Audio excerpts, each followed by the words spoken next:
Pinalawak ng Department of Labor and Employment o DOLE ang livelihood assistance para sa mga solo parents at displaced workers o mga nawala ng trabaho.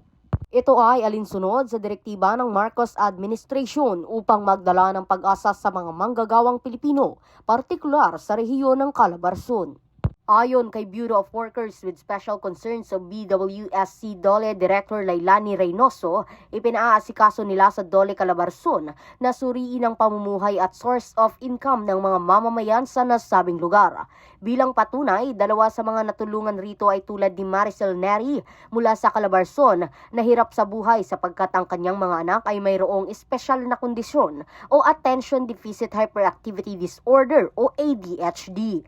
Gayun din si Alpha Vargas na nawala ng trabaho dahilan para hindi makapagpatuloy ng pag-aaral ang kanyang bunsong anak.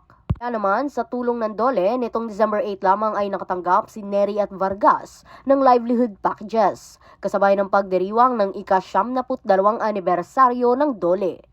Ang livelihood packages na ibinigay ay nagkakahalaga ng 35,840 pesos, isang home base na kabuhayan sa pagbebenta ng bigas, habang binigyan naman si Vargas ng isang package para sa pananahi na nagkakahalaga ng 49,545 pesos.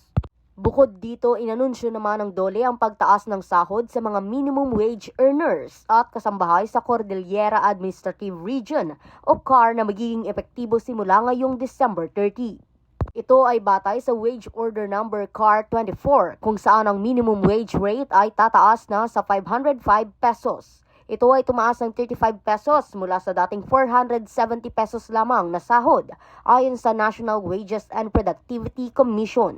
Samantala, ang sahod naman ng mga kasambahay sa lahat ng lalawigan sa rehiyon ay magiging 6,600 pesos na dating 6,000 pesos lamang.